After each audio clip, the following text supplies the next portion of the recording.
So while you're there in class right today, I am being Dr. Dad to my daughter.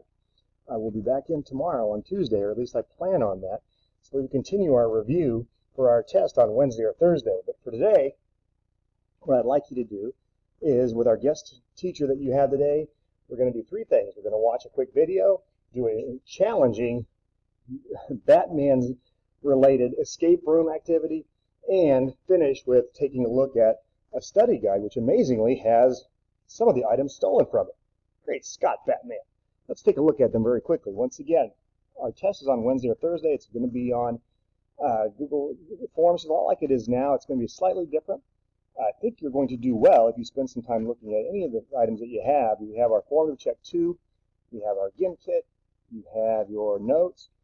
Plenty to draw from. But the Crash Course Science is going to be a great review of Ptolemy, Copernicus, Galileo, and Kepler, as well as a guy named Tycho Brahe, he's really interesting. And plus the narrator, he's one of the guys, you've actually seen him before.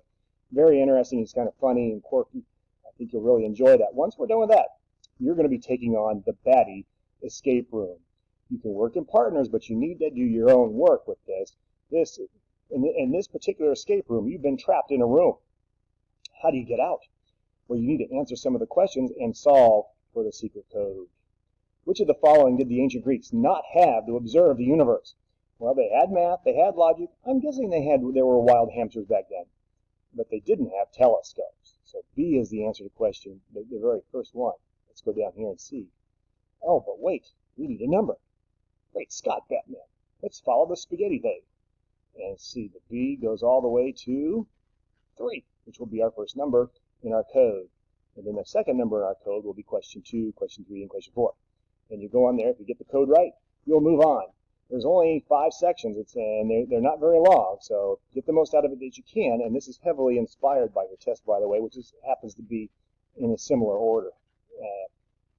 Anyway, when you're done with that, you can ask our guest teacher for where is the study guide that we can work on? We'll finish part of this on Tuesday. We're actually going to do a bingo, I believe, and work with this. It says click here. Oh, I'm not clicking there. Okay. One second. Take it this way. Just 1 second. Put it right here. There we go. Your study guide is, sorry. And there it is. Great Scott, Batman. Somebody has stolen parts of your study guide. So you'll need to figure out which parts are missing and see if you can fill in as much as you can. Some of them are filled in. The ones I really wanted to make sure we didn't mess around too much. But you can use Google. You can use your notes. You can use a knowledgeable person. Make sure we get as much of this as we can. And all of this in one class period. I'm not sure if we can get all that done in a class period. But at any rate, I'm looking forward to seeing you all on Tuesday. Remember, our test is Wednesday or Thursday, depending on which class period you're at. That'll be our first part of the class period that day, and the second part will be our projects that we're going to start working on. I'm excited to help you with those and get started. So we'll see you on Tuesday.